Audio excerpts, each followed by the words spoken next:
Halo semuanya. Hari ini kita lanjut lagi ya untuk bahas soal kimia SIMAK UI-nya ini tahun 2014. Untuk tahun-tahun sebelumnya yang 2015 sampai tahun 2019 teman-teman bisa cek di video sebelumnya, nanti cek di playlist yang SIMAK UI ada. Nanti untuk tahun-tahun sebelumnya sampai tahun 2010 saya akan usahakan buat ya supaya teman-teman bisa kebantu nih, bisa ada gambaran nanti untuk soal SIMAK UI kimianya tahun ini yang bagaimana begitu. Oke, kita mulai aja nih untuk soal yang pertama. Suatu campuran gas A, B, dan C, oke, masing-masing diketahui di sini komposisinya. Oke, jadi ini kita buat dulu komposisi masing-masingnya ya.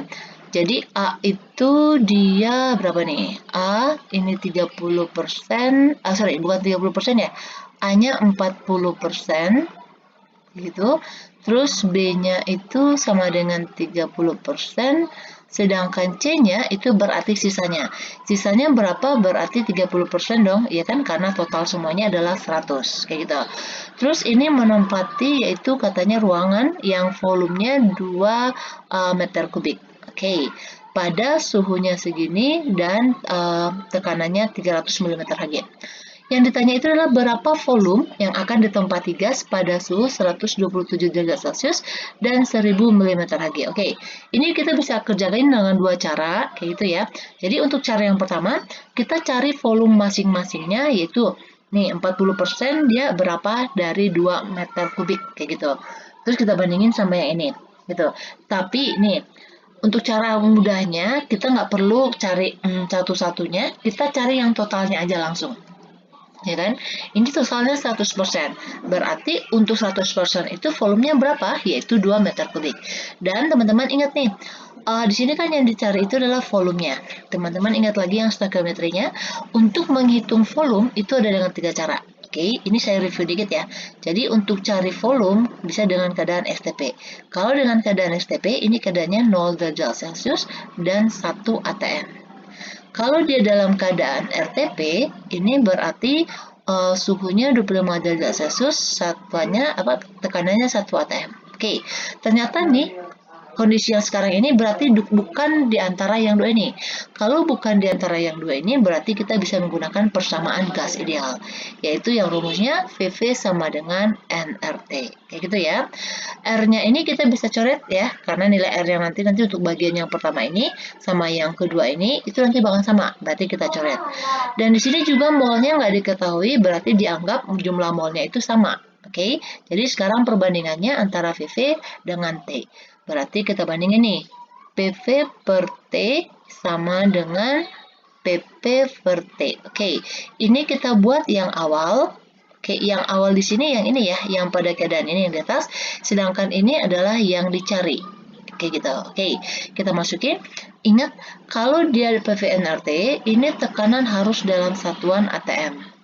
Volumenya harus dalam satuan liter, sedangkan T-nya harus dalam satuan Kelvin. Oke, di sini dia masih dalam satuan milimeter Hg, berarti kita konversi dulu ke satuan atm. Berarti ini kita langsung masukin aja ya ke rumus ini. 300 dibagi dengan 760 ya, kalau untuk jadikan ke atm-nya. Dikali volumenya, volumenya itu yang ini. Oke, jadi kita totalin aja, total semuanya ini. Berarti 2. Oke, dibagi dengan suhu harus dalam satuan Kelvin. Ini 27 Celcius, berarti kalau kita jadikan ke Kelvin, berarti tinggal ditambah 273 ya. Ini jadi 300. Oke, sama dengan, ini tekanannya adalah 1000. Berarti 1000 dibagi dengan 760 dikali volume yang ini yang dicari. Dibagi dengan ini 127 derajat Celcius, kita jadikan ke Kelvin, dia menjadi 400. Oke. Ini 300 bisa coret, ini ke sini coret, ya kan? Ini kita silang aja. 2 dikali 400 berarti 800 sama dengan 1000 dikali V, berarti kan ini 1000 volume. Yang ditanya adalah volumenya, berarti sama dengan 0,8 meter kubik. Kayak gitu. Berarti jawabannya yang tepat adalah yang B. Oke, jadi teman-teman ingat ya, ingat kondisinya kapan kita pakai ketiga rumus ini untuk menghitung volumenya. Oke, lanjut lagi untuk soal yang ke-38. Dalam wadah 10 liter, pada suhu 27 derajat Celcius, 1 atm, sebanyak 0,5 mol AB terdisosiasi atau terurai ya. Ini kita buat tulis ulang dulu nih reaksinya. 2AB dia terdisosiasi menjadi A2 ditambah B2. Ini dia udah setara ya. Terus katanya 0,5 mol, berarti ini mula-mula dong. 0,5. Kita buat yang bereaksi dan sis H. Katanya sini pada keadaan setimbang terdapat 0,2 mol A2. Kalau disebut dalam keadaan setimbang berarti posisinya di sini ya. Berarti ini 0,2. Ini berarti karena koefisien sama, berarti ini juga jumlahnya 0,2. Ini kan. Nah, ini 0,2 ya. Karena ini udah diketahui salah satunya, berarti kita bisa cari berapa molnya AB yang mengalami reaksi terurai atau bereaksi. Itu kita bandingkan dengan yang ini, berarti 2 dikali 0,2, berarti di sini 0,4 ya. Berarti yang sisanya dia 0,1. Ingat ini mol. Di sini diketahui pada tekanan 1 atm. Di sini tekanannya ini itu adalah P totalnya. Itu adalah 1 atm. Ingat, di sini yang ditanya adalah Kp. Ingat lagi rumusnya. Kalau untuk cari Kp, itu adalah tekanan parsial dari produknya, berarti ini A2 ya, dipangkatin dengan koefisiennya. Ini karena dia koefisiennya 1. Dibagi dengan tekanan dari AB ini dikuadratin karena koefisiennya kan di sini 2. Berarti ini tekanan parsial masing-masingnya apakah sudah ada? Belum ya, ini baru molnya. Berarti sekarang kita cari dulu nih berapa tekanan parsial terhadap AB. Ingat rumusnya, caranya gini. Mol AB itu dibagi dengan mol total dikali dengan tekanan total. Kayak gitu ya. Jadi mol AB di sini adalah 0,1. Mol totalnya berarti ini yang jumlahnya yang dalam sedaan sisa yang ini berarti dia 0,5. Tekanannya itu 1 atm. Berarti ini sama dengan 0,2 atm. Terus kita cari tekanan parsial terhadap A2 dan B2 nanti bakalan sama ya, karena jumlah koefisiennya mereka itu sama. Berarti, bukan koefisien, mol maksudnya. 0,2 per 0,5 dikali 1 atm. Berarti ini sama dengan 0,4 atm. Ini adalah tekanan parsial masing-masingnya kita udah peroleh. Berarti sekarang tinggal kita masukin ya untuk yang ini. Ini berarti kita jadikan bilangan berpangkat aja ya. 10 pangkat min 1. Ini dikali dengan 4 kali 10 pangkat min 1. Sedangkan AB-nya tadi 2 kali 10 pangkat min 1. Ini dikuadratin. Ini kita kali. 4 kali 4 kan 16. 10 pangkat min 1 kali 10 pangkat min 1.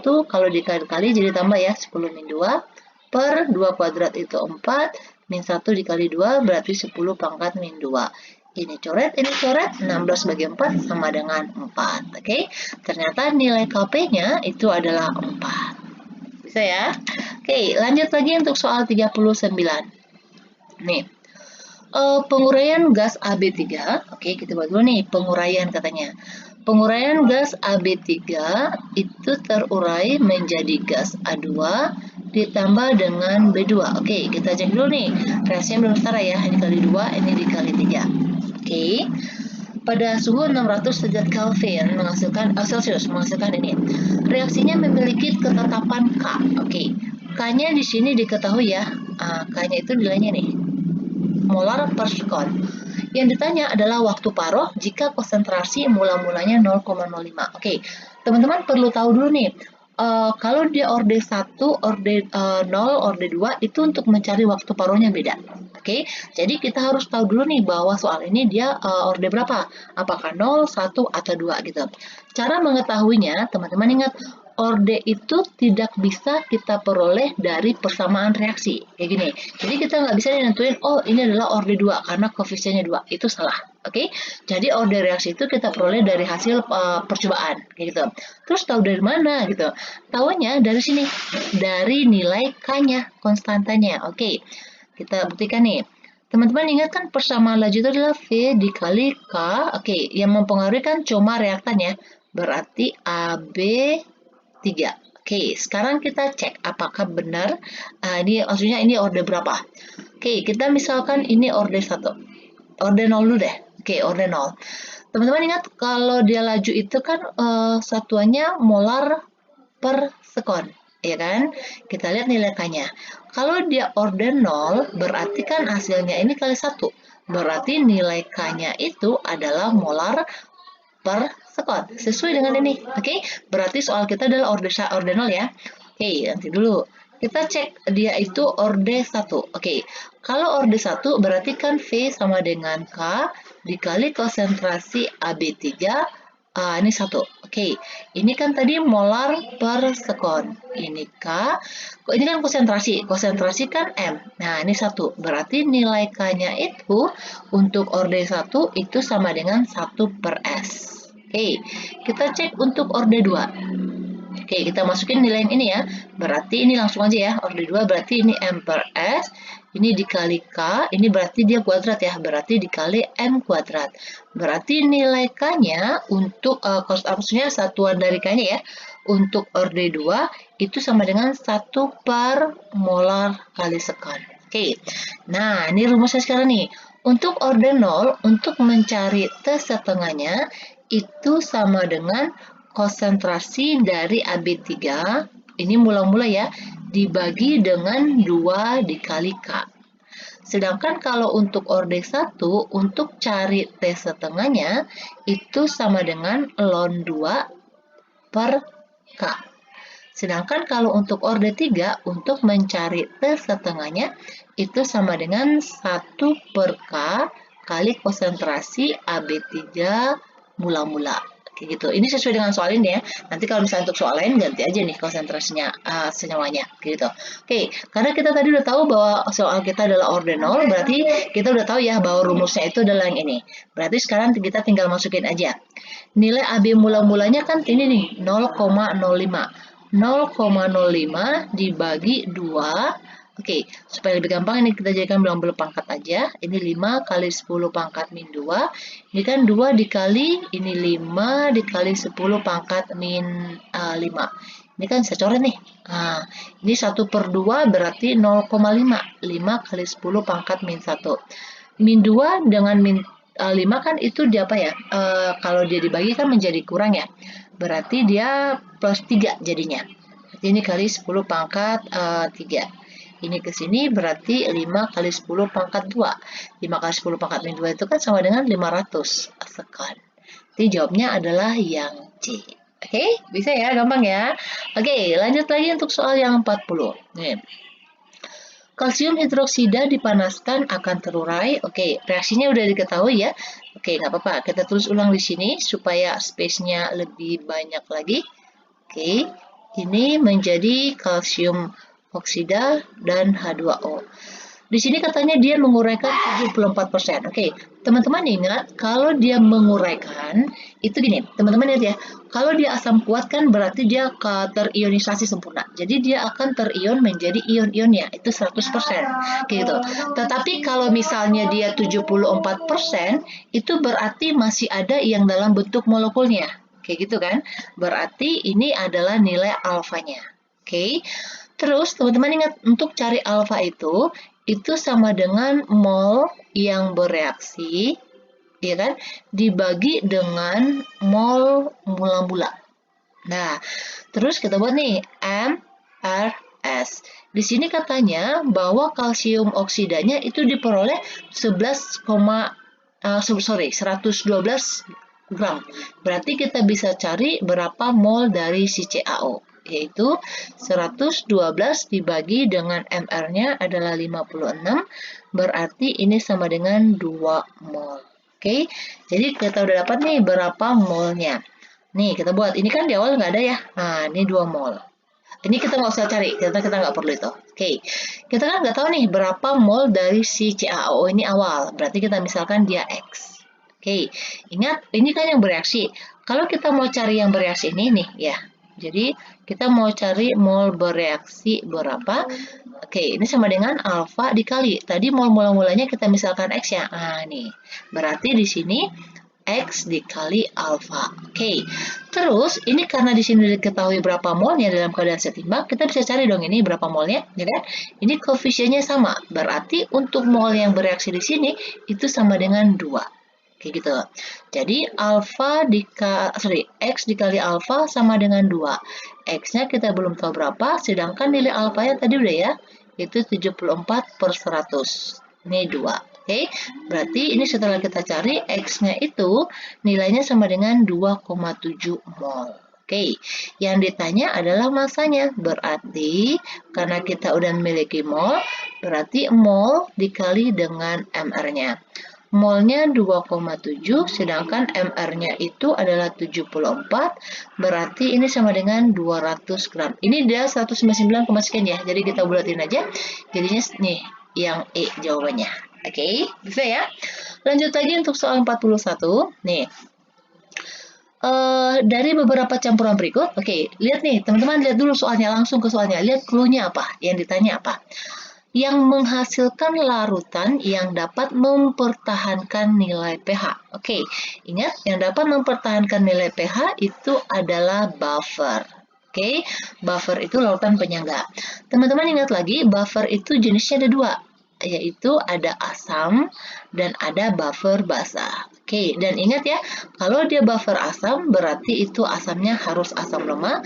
Kalau dia buffer basah berarti basahnya harus basah lemah. Oke, ini terbentuk dari 2 cara untuk yang ini buffer asam, yaitu ini asam lemahnya.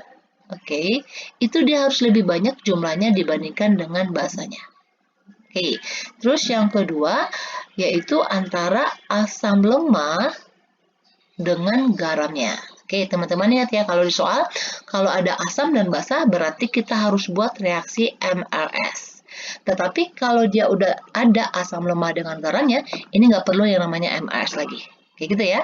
Demikian juga yang ini, sama. Yaitu kalau dia basah lemah, berarti basah lemahnya harus lebih banyak daripada asamnya. Kayak gitu. Oke, sekarang kita cek nih salah satu dulu. Kalau yang untuk ini, CH3COOH, ini adalah asam lemah. HCl ini adalah asam kuat. Asam ketemu sama asam, ini bukan buffer. Oh, oke, ini bukan buffer. NaOH ini adalah basa kuat. NH3 ini adalah basa lemah. Basa dengan basa, ini bukan buffer. Oke, sekarang kita cek yang ketiga. Ini CH3COOH ini adalah asam lemah, KOH-nya basah. Oke, sekarang baru kita buat reaksinya ya, sesuai dengan yang ini. Jadi kalau ada asam dengan basah, berarti kita harus buat reaksi MRS dulu. Siapa yang sisa? Nanti baru kita tentuin apakah dia buffer atau tidak. Berarti CH3COOH ini ditambah dengan KOH, ini kan hasilnya jadi CH3COOK plus H2O. Kayak gitu. Kita buat reaksi mula-mula reaksi sisa. 100 dikali 0,1, oke, itu nggak perlu kita konversi jadi mol ya, nggak masalah. Ini 10 milimol. 100 dikali 0,15, ini 15. Oke, teman-teman ingat, kalau ada 2 mol per reaksi diketahui, berarti kita harus cari reaksi pembatas. Oke, caranya mol masing-masing dibagi dengan koefisiennya. Ini dia udah setara, berarti 10 bagi 1 itu 10, 15 bagi 1 ini 15. Berarti yang paling kecil adalah yang ini dong, ya kan? Berarti ini habis. Nah, ini nggak ada. Oke, jadi kalau seperti ini, kalau asam lemahnya habis, ini bukan buffer. Bisa ya. Sekarang kita cek yang untuk keempat. Oke, ini adalah asam lemah, asam kuat ya HCl dengan NH3. NH3 di sini dia adalah basa lemah ya. Ini kalau kita reaksikan J4 garam yaitu N64Cl. Kita buat reaksi MAS. Oke. Ini 100 dikali 0,1, ini 10. Kalau ini dia 15, oke, seperti yang tadi cari reaksi pembatas. Ini hasil bagi paling kecil ya, berarti ini habis. Oke, sedangkan di sini ini 10, ini masih sisa 5. Ini kan garam di sini nggak ada ya? Nah, di sini berapa? Ini 10. Oke, perhatikan. Kalau untuk buffer, yang harus tersedia itu adalah asam lemah dengan garamnya atau basa lemah dengan garamnya, itu harus ada di akhir reaksi. Oke, ini menunjukkan bahwa dia itu adalah buffer. Berarti jawabannya yang hanya buffer di sini adalah Hawa yang D. Oke, bisa ya? Kita lanjut lagi untuk soal 42. Nah, oke, sorry, kecepatan 42. Oke, nih.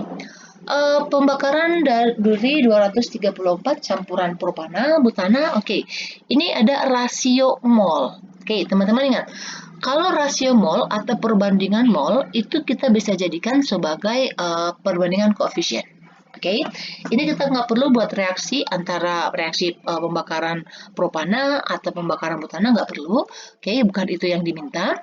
Propana itu kan rumus kimianya adalah C3H8, sedangkan kalau butana C4H10, kayak gitu. Kita misalkan ini X, kita misalkan ini yang Y. Oke, kita mulai dari pernyataan yang pertama sampai di sini ya. Oke, campuran propana dan butana memiliki rasio 4:1, berarti 4 untuk propana, 1 untuk butana. Berarti kalau kita bisa buat nih ya, kita buat pernyataannya, reaksi yang pertama persamaan reaksinya, bukan persamaan reaksi, persamaannya.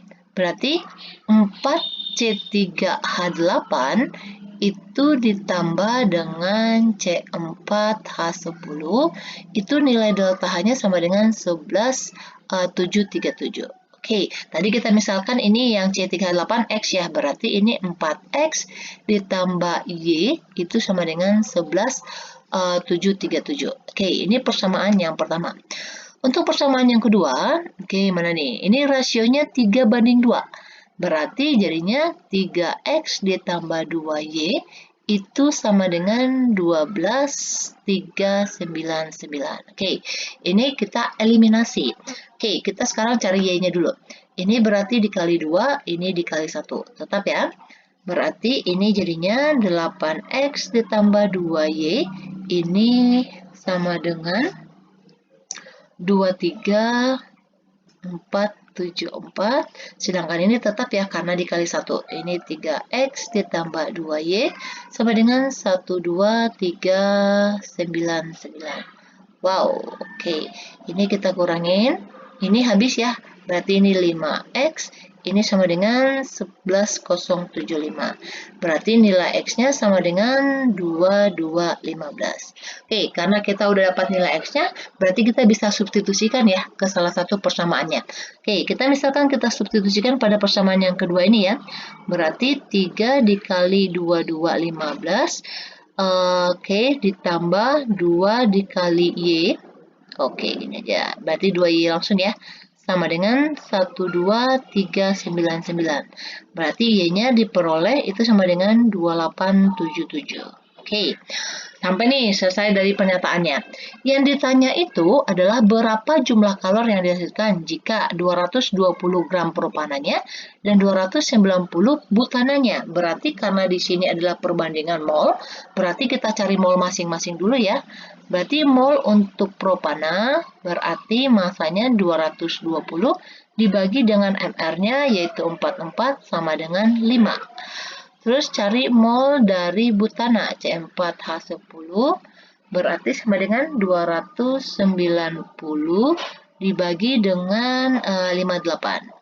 Ini juga 5. Ternyata yang diminta itu adalah berapa nilai dari 5X ditambah dengan 5Y. Oke, tadi kita misalkan ya C3H8-nya itu adalah X, sedangkan C4H10-nya adalah Y. Berarti ini kita dapat kita udah dapat nilai X dan Y-nya, berarti kita tinggal masukin aja.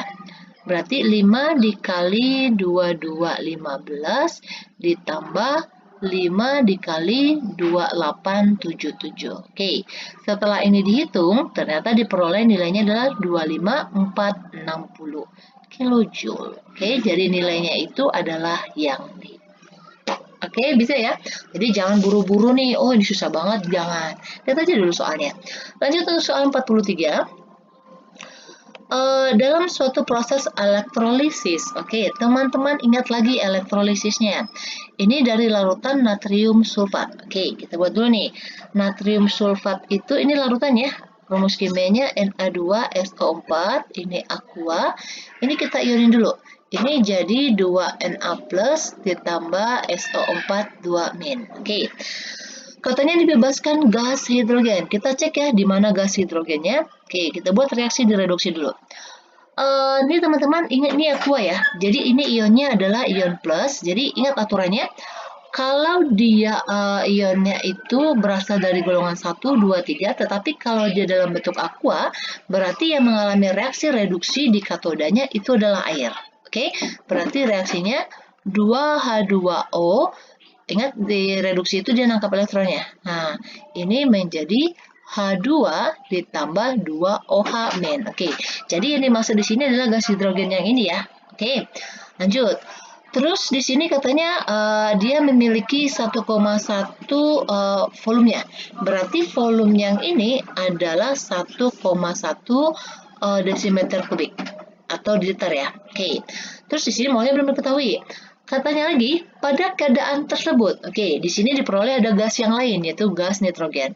Jadi gas nitrogen di sini dia memiliki 1 mol di mana volumenya itu adalah 22 desimeter kubik. Oke, ini gas yang beda ya, tetapi sama-sama gas. Teman-teman ingat ini adalah hukum dari si Avogadro. Oke, jadi kita bisa cari pakai rumus ini. Jadi N per V ini adalah gas hidrogen sama dengan N per V ini dari gas hidrogen. Oke, jadi gunanya di sini adalah kita mau cari berapa mol dari gas hidrogennya. Jadi molnya dibagi dengan volumenya kan tadi udah nih 1,1 sama dengan mol gas nitrogennya udah diketahui adalah 1 mol, volumenya 22. Oke, ini tinggal kali silang nanti sehingga diperoleh nilai N-nya itu adalah 0,05 mol. Oke, jadi molnya si hidrogen ini adalah 0,05 mol. Oke, selesai dulu nih sampai di sini. Kita lanjut nih. Jika jumlah listrik, oke, ini katanya jumlah listriknya sama ya, dialirkan ke dalam larutan perak nitrat. Perak nitrat itu rumus kimianya adalah AgNO3. Di sini katanya yang ditanya itu adalah peraknya ya. Berarti ini kita ionin dulu. Ini menjadi Ag plus ditambah NO3 min. Oke, berarti kita buat reaksi di katoda dulu. Berarti dia nangkap elektron ya. Ag plus ditambah elektron ini menjadi Ag. Nah, ini yang ditanya nih berapa. Oke, teman-teman nih ada clue-nya. Jumlah listriknya sama. Oke, jadi jumlah listrik itu dia berhubungan dengan jumlah elektron.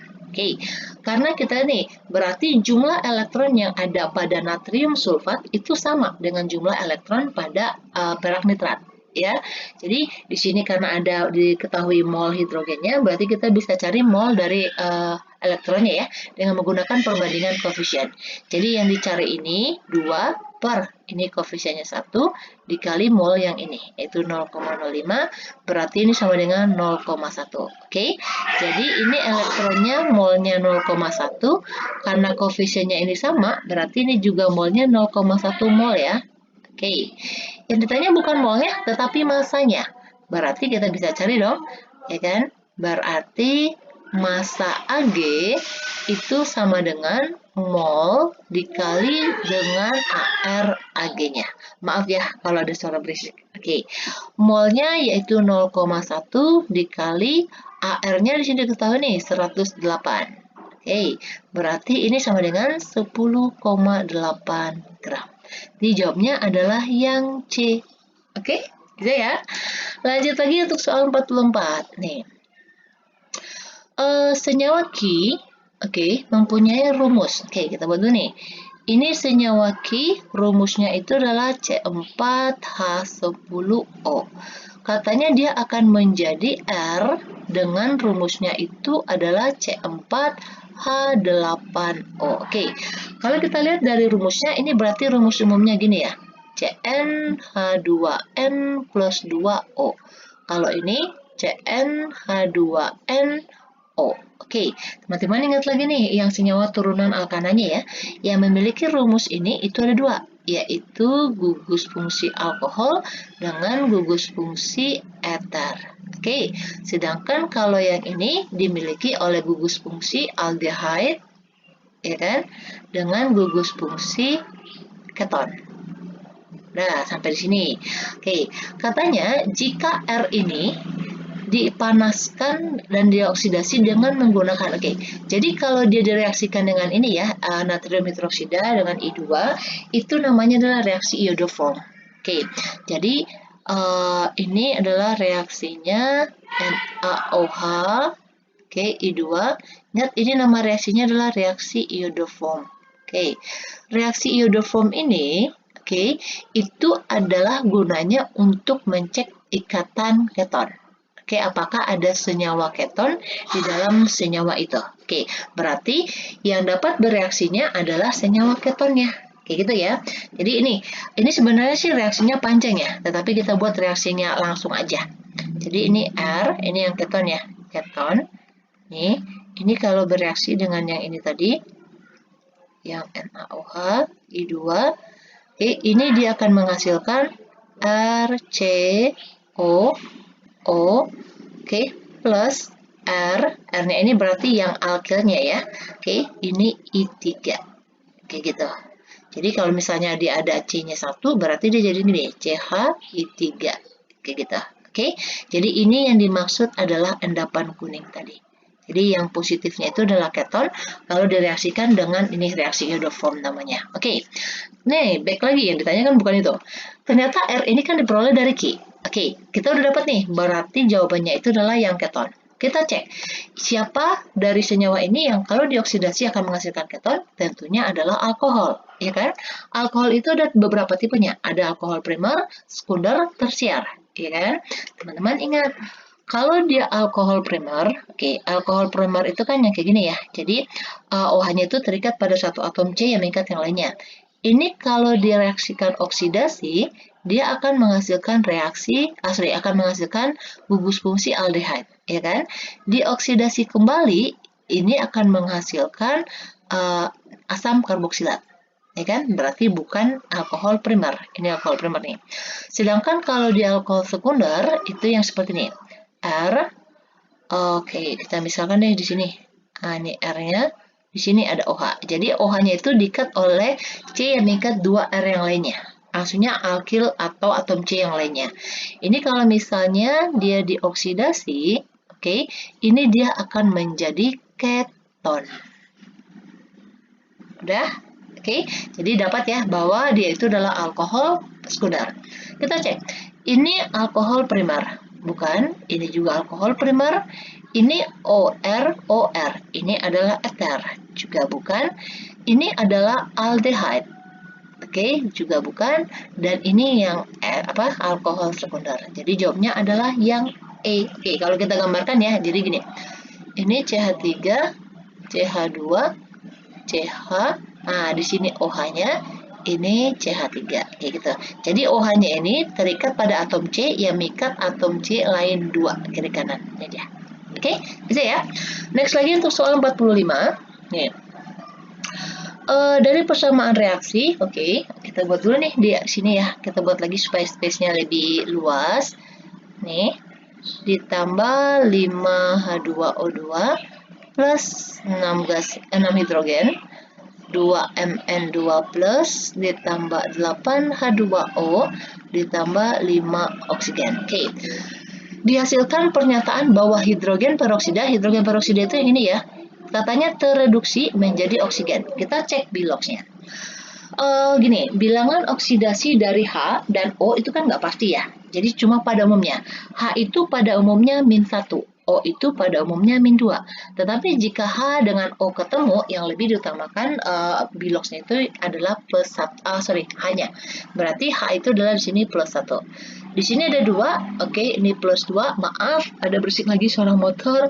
Oke, berarti ini kan jumlah totalnya nanti harus 0 ya. Berarti ini adalah -2. -2 untuk 2, berarti, oke, di sini ya -2-nya. Berarti untuk satunya dia -1. Oke, sedangkan di sini, ini +2, berarti ini O-nya -2. Ya kan? Dari -1 ke oh ya, kita mau cek siapa? Oke, hanya deh, O-nya aja. Oke, sekarang kita cek ya, dia mengalami perubahan reaksi atau enggak. Maksudnya biloxnya berubah atau tidak. Kayak gitu. Oke, sekarang kita cek. Oh, dia ternyata oksigen ya, bukan hidrogen. Sorry. Ada berisik nih. Oke, ini O ya. Nah, 0. Kalau dia molekul unsur kan dia berarti biloxnya sama dengan 0. Oke. Dari -1 ke 0 itu kan naik ya.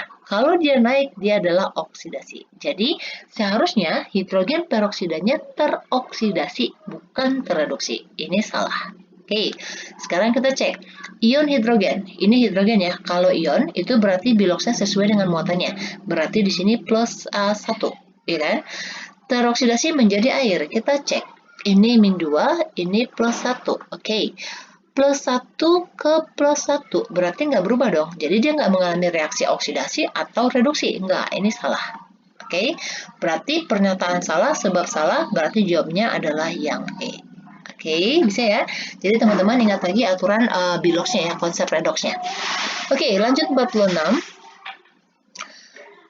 Di antara molekul di bawah ini yang bersifat amfiprotik. Oke, teman-teman ingat lagi, oke, amfiprotik itu apa sih? Nah, ini ya.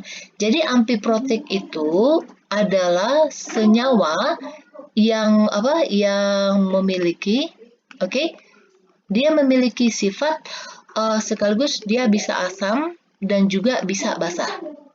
Oke, jadi amfiprotik itu dia bisa bersifat asam dan juga bisa bersifat basa. Oke, kalau untuk yang seperti ini kita harus ingat yang pengertian asam basa. Oke, asam basa dari Bronsted Lowry. Oke, dari Bronsted Lowry yang mengatakan bahwa asam itu adalah donor H+. Sedangkan kalau basa itu adalah akseptor. Oke, ini adalah akseptor dari H+-nya. Oke, berarti kita cek nih untuk yang pertama. Untuk yang pertama, yaitu untuk NH3, ini kita reaksikan dengan air aja ya. Ini ditambah dengan H2O, oke. Kalau dia berperan sebagai basa, berarti dia nangkap ya. Dia menangkap H+. Berarti dia jadinya NH4+ ditambah OH-. Sedangkan kalau dia berperan sebagai basa, sebagai asam, berarti kan dia akan mendonorkan ya. Dia akan mendonorkan H-nya. Berarti ini menjadi NH2- ditambah dengan H3O. Oke, H3O+. Berarti ini dia sebagai basa, ini sebagai asam. Berarti yang ini benar. Oke. Kalau satu benar, berarti kita bisa cek yang mana? Yang 3 dulu? Oke, nggak apa-apa ya, kita cek yang 3 dulu. Kalau yang 3, berarti ini H2, bukan H2 ya, HPO4. HPO4 2-. Ini kalau ditambah dengan H2O, oke, ini ada atom H-nya. Oke, pokoknya syaratnya gini, kalau dia memiliki ada H, itu dia bisa berperan sebagai asam atau basa. Tapi H-nya nggak full ya, kita cek. Ini berarti kalau dia sebagai asam, dia berarti donor ya, menjadi PO4 3- ditambah H3O+. Tetapi kalau dia sebagai basa, berarti kan dia menerima ya. Oke, dia berarti menerima. Kalau dia jadi basa berarti dia menerima ya. Kalau dia menerima menjadi H2PO4- ditambah dia OH-. Kayak gitu kan? Berarti bisa nih dua-duanya. Nah, sedangkan kalau yang 2 sama 4 ini kalau bisa dibilang secara cepatnya ya, ini salah. Kenapa? Karena dia nggak memiliki atom H. Kita cek. Kalau dia SO4 2-, kalau sesuai dengan yang ini ya, ditambah dengan H2O, dia nggak bisa sebagai asam. Dia nggak ada mode donorin, hanya nggak ada. Jadi dia cuma bisa bertindak sebagai basa. Jadinya nanti HSO4- ditambah OH-. Kayak gitu. Oke, demikian juga untuk yang NO2- ya. Ini juga bertindak cuma sebagai basa doang. Kayak gitu. Ini jadinya HNO3 plus OH-. Kayak gitu. Oke, jadi 1 dan 3 yang benar, berarti jawabannya itu adalah yang B. Saya lanjut lagi untuk soal 47. Hidrogen tidak jenuh. Oke, di sini katanya tidak jenuh. Kalau tidak jenuh berarti dia rangkap ya. Berarti bisa rangkap 2 atau rangkap 3. Katanya dapat dioksidasi dengan KMnO4. Berarti kita buat dulu nih, ini alkil ya. Nih, kita buat yang rangkap 2 dulu. Nih. Oke, ini katanya dioksidasi dengan KMnO4 akan menghasilkan produk. Oke, dioksidasi dengan KM4. Terus hasil oksidasi berikutnya. Oke, ini teman-teman ingat. Kalau dioksidasi ini nanti atom O-nya tuh masuk ke sini. Atom O-nya masuk ke sini. Tetapi terlebih dahulu ini diputus. Oke, jadinya nanti gini. R, C. Masuk O-nya kan? Jadi OH. Ini juga masuk OH. Ini R. Oke, katanya kalau ini dioksidasi lagi akan menghasilkan diketon. Teman-teman perhatikan, ini alkohol apa? Alkohol sekunder kan? Nah, dia mengikat 2. Ini alkohol sekunder. Ingat konsep yang tadi. Kalau alkohol sekunder dioksidasi akan menghasilkan, benar, keton. Jadinya ini R, C. Ini keton, ini R. Iya kan, benar kan? Nah, ini diketon. Jadi maksud diketon di sini berarti dua-duanya ketonnya sama. Berarti sekarang kita cek nih, yang R sama R-nya sama. Iya kan, di pembatasnya nih. Berarti yang ini ya. Ini berarti ini C6H5-nya di sini, C6H5-nya di sini. Sama satu lagi yang ini, iya kan? CH3-nya di sini, ini CH3-nya di sini. Sedangkan kalau yang ini bisa, tapi bedanya kan dia nggak itu. Mintanya adalah diketon. Berarti jawabnya 2 dan 4 benar, berarti optionnya itu adalah yang C ya? Optionnya C, kalau 2 dan 4 benar. Oke, kita masuk untuk soal yang terakhir. Pernyataan yang benar tentang klorida. Oke, kita tulis dulu nih. Di sini ada 4 senyawa kloridanya.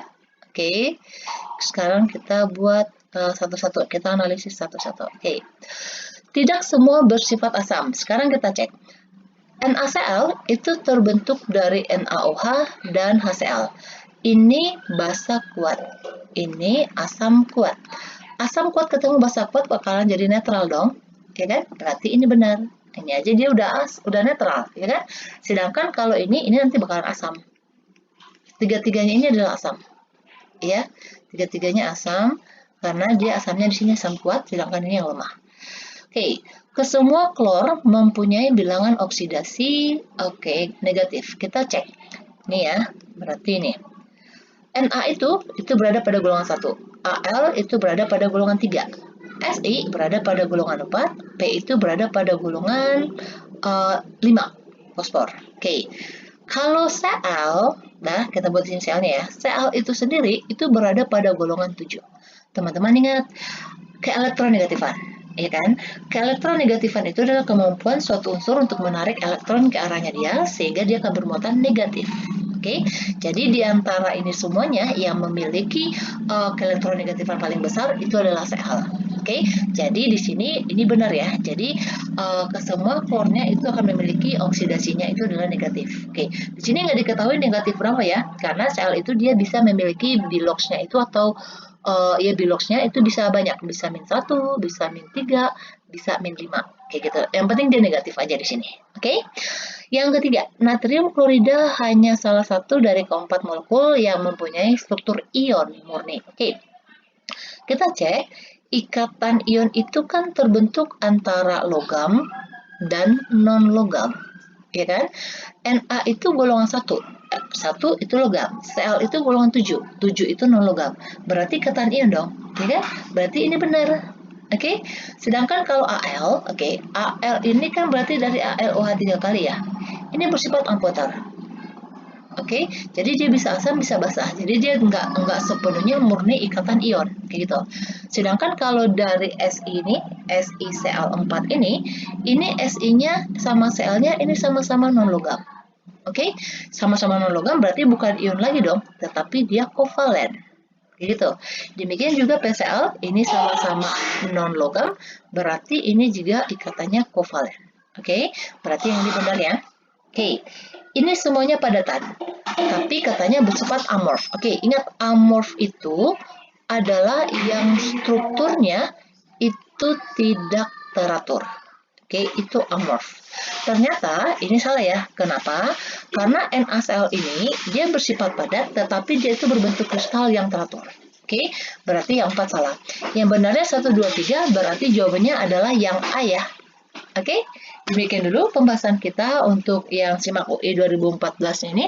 Semoga teman-teman semuanya bisa mengerti ya. Dan cek lagi nih yang lain-lainnya, yang SIMAK UI yang tahun-tahun yang udah saya buat, supaya teman-teman ada gambaran nih nanti soalnya itu bakalan seperti apa. Oke, demikian dulu. Please jangan lupa subscribe dan share ya.